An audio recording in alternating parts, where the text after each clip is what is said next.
Hello, my friends. Welcome back to my channel. I'm so happy to see you here. Today in this video, we're going to learn English with a special technique called shadowing. Now, you might be wondering, what is shadowing? Let me explain. Shadowing is when you listen to someone speaking in English and try to repeat what they say exactly how they say it.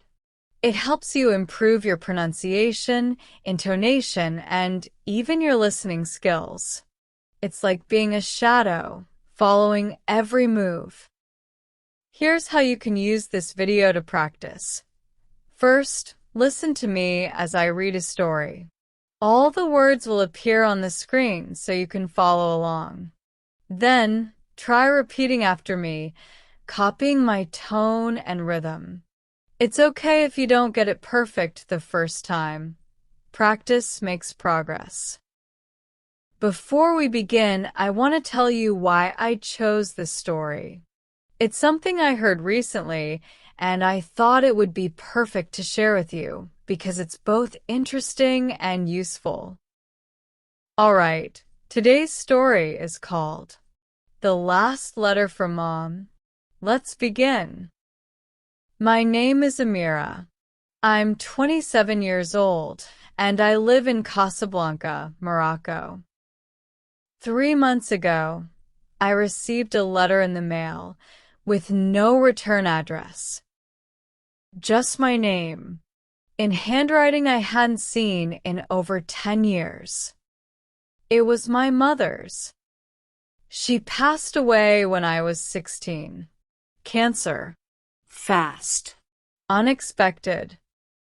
She was the strongest woman I'd ever known. A single mom who raised me alone. She worked 2 jobs just to keep the lights on. When she got sick, she hid the pain from me, smiled through it, fought until the very end. And when she left, she took a part of me with her. I never got to say goodbye. For years, I carried that weight, regret, anger, silence. So when I saw that letter, 10 years later, my hands shook. I opened it slowly. Inside were 3 pages. Her handwriting, her words. Amira, it began. If you're reading this, I'm already gone, but I hope you're smiling. I sat down on the floor, tears falling before I could read the second line. She had written it during her last weeks, hidden it away with a friend who promised to mail it on my 27th birthday. In it, she wrote about me, how I used to laugh in my sleep, how I always danced when it rained.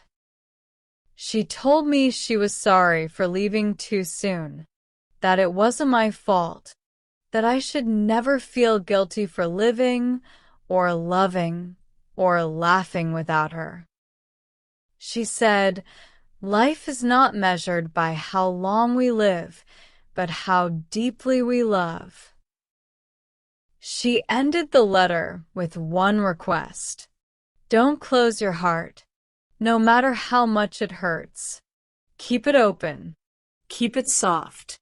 That's where I'll always live. I read it over and over for hours. That night, I cried harder than I had in years. But it wasn't just sadness. It was release. Like I was finally able to breathe again. That letter didn't bring her back, but it brought me peace. It reminded me that even when love is gone, it leaves behind a light that never goes out. This story taught me something unforgettable. Grief is not a straight line. It's a circle, and sometimes it takes years to feel whole again. But love, real love, never leaves us. Even in silence, it speaks. Even in darkness, it shines. So, if you've lost someone you love, keep your heart open. They may be gone, but their love is still guiding you. Here are some emotional and natural English phrases from today's story. Everyday phrases. 1. Return address. Meaning, the sender's name and address on a letter or package. Example, the letter had no return address. 2. Hands shook. Meaning, hands were trembling from emotion. Example, Amira's hands shook when she saw her mother's handwriting. 3.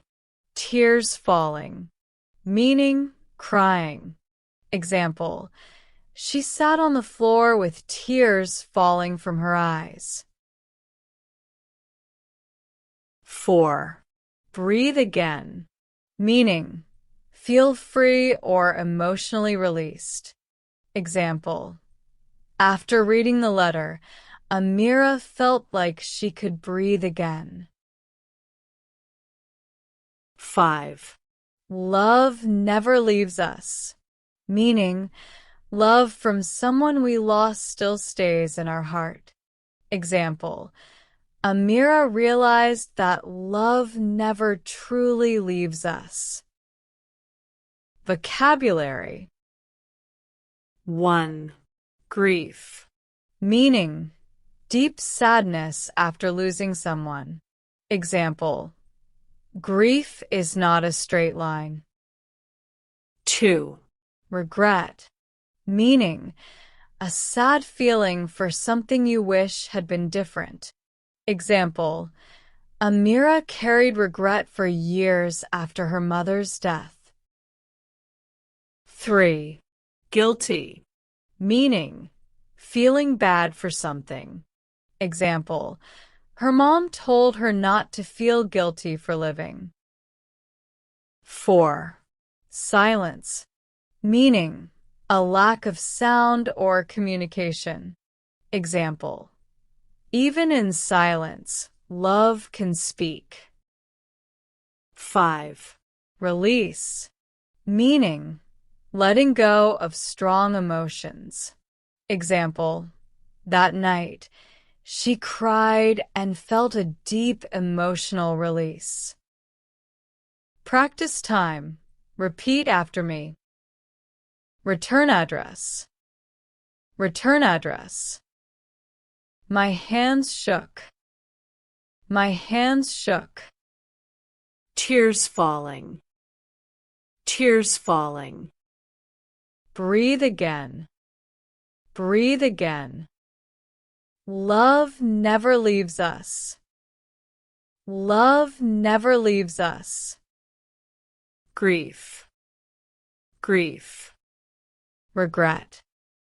Regret. Guilty. Guilty. Silence. Silence. Release. Release. You're doing an amazing job. These are powerful words. Keep practicing them to sound natural and fluent. Thank you for listening today. If you're carrying pain, regret, or grief, know that healing takes time. It's not weakness. It's being human.